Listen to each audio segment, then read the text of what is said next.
সুপ্রিয় হিমালয় বাজারবাসী, এলাকাবাসী, আপনারা সবাই ভালো আছেন? আলহামদুলিল্লাহ, আমিও ভালো আছি।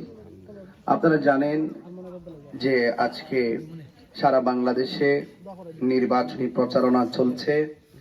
আমিও সেই প্রচারণার অংশ হিসেবে মোমবাতি প্রতীক নিয়ে আপনাদের মাঝে এসেছি। আমি আজকে বরজস বাজার থেকে চামলতলি হয়ে যে হিমালয় বাজারে এসেছি, এখান থেকে কালাঙ্গা, এই যে জায়গাটা আমরা অতিক্রম করে এসেছি, আমি শুধুমাত্র একজন প্রার্থী হিসেবে বলছি না, আপনাদের কাতারে দাঁড়িয়ে বলছি, এই রাস্তা দিয়ে চলা কিন্তু অনেক কষ্ট। মানে এটা কি সত্য বলতেছি তো নাকি? অনেক ডেলিভারিতে আমার মা বোনরা যখন প্রসব ব্যথা উঠে, তখন কিন্তু এই রাস্তায় অ্যাভেলেবল গাড়িও পাওয়া যায় না এবং যাইতেও কিন্তু অনেক কষ্ট। আচ্ছা, আপনার কি মনে হয় না যে এই জায়গাটা ভালো হওয়ার দরকার? এই রাস্তাটা পাকা হওয়ার দরকার আছে না নাই? এগুলা কিন্তু মূলত যারা সংসদ সদস্য হয়, এমপি হয়, তাদের কাজ। এবং শিক্ষা, আমাদের দেশের যে শিক্ষা ব্যবস্থা আছে, এই শিক্ষা ব্যবস্থার কারণে কিন্তু অনেক মানুষের নৈতিকতা ঝরে পড়ে গেছে।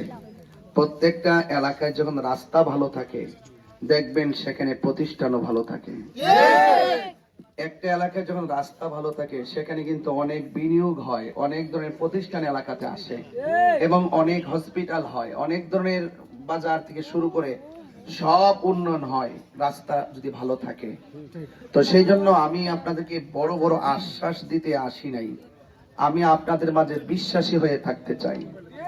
আমি মনে করি যে আল্লাহ পাক যদি আমাকে যদি কবুল করেন, আপনারা যদি আপনার মহামূল্যবান ভোট যদি আপনারা মোমবাতি প্রতীকে দেন, আর আল্লাহ যদি আমাকে কবুল করেন, আমি নিতে আসি নাই, দিতে আসছি।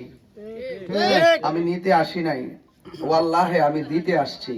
যদি আল্লাহ আমাকে রাষ্ট্রের গুরুত্বপূর্ণ জায়গায় সংসদ সদস্য হিসেবে কবুল করে, আমার প্রথম কাজ এই অবহেলিত মানুষের পাশে দাঁড়ানো। আমার প্রথম কাজ সুবিধা বঞ্চিত মানুষের পাশে দাঁড়ানো, মেহনতি মানুষের পাশে দাঁড়ানো, এবং রাস্তাঘাট, শিক্ষা, স্বাস্থ্য, অবকাঠামো যত উন্নয়ন আছে, এই উন্নয়নগুলো যদি আমি করে যেতে পারি, এটা আশ্বাসে মানুষ বেশি দিন টিকে না। মানুষের হৃদয়ে বেঁচে থাকে বিশ্বাসী হওয়ার পরে। কথা বলে ঠিক না? আমি যদি এই এলাকায় যদি আপনাদের প্রত্যেকটা চাহিদা যদি পূরণ করতে পারি, তাইলে আমি যদি পৃথিবী ছেড়ে মরেও যাই, চলেও যায়, আমাকে আপনাদের কাছে এসে আমার সুনাম বা আমার জন্য দোয়া চাইতে হবে না। আপনাদের হৃদয় থেকে আমার জন্য আপনারা দোয়া করবেন, ঠিক কিনা? তো আমি আপনাদের আশীর্বাদ পুষ্ট হয়ে থাকতে চাই। আপনাদের সাথে আত্মার আত্মীয় রুহানি সম্পর্কে আপনাদের মাঝে চিরদিন আমার কর্মের মাধ্যমে আমি যেন বেঁচে থাকতে পারি, আমাকে সেই সুযোগটুকু করে দিবেন। এবং আমি যদি আমার নীতির আলোকে সমাজের উন্নয়ন সাধন করতে পারি, তাহলে আমি চলে গেলেও আমার আত্মা শান্তি পাবে। এই জন্য আপনাদের সকলকে বলবো, বিনীত অনুরোধ করে বলবো, আসন্ন ত্রয়োদশ জাতীয় সংসদ নির্বাচনে আমি মোমবাতি প্রতীক নিয়ে আপনাদের মাঝে এসেছি।